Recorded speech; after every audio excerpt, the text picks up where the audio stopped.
dengan NIM 2361. Nah, di video ini saya akan menjelaskan tentang sejarah bahasa Indonesia, fenomena perkembangan bahasa Indonesia, serta perkembangan PBB.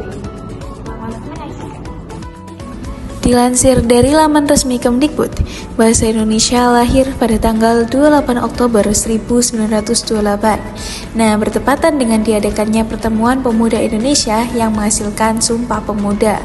Pada Sumpah Pemuda tersebut, terdapat butir ketiga yang menyebutkan bahwa para pemuda akan mengangkat bahasa Indonesia sebagai bahasa persatuan.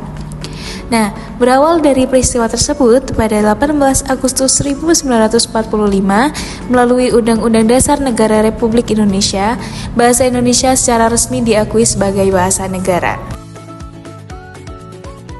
Sejarah mencatat bahasa Indonesia sebelumnya berasal dari bahasa Melayu yang menjadi lingua franca atau bahasa perhubungan di Nusantara.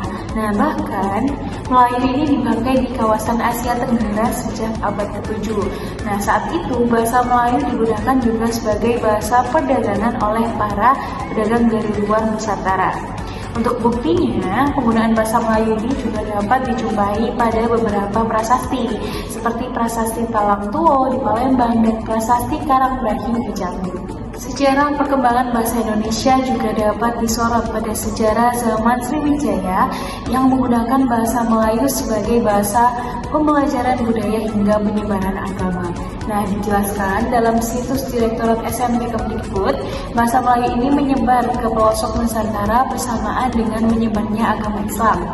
Kemudian, bahasa Melayu diterima oleh masyarakat Nusantara sebagai bahasa perhubungan antar pulau, antar suku, perdagangan, dan kerajaan.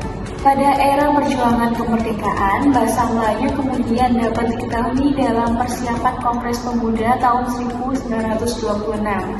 Nah, di mana para pemuda ini mempermasalahkan tentang sebutan bahasa persatuan Indonesia. Nah, itu semenjak itu kemudian MK berani mengusulkan bahasa Melayu diganti dengan istilah bahasa Indonesia dan disetujui bersama pada tanggal 2 Mei 1926.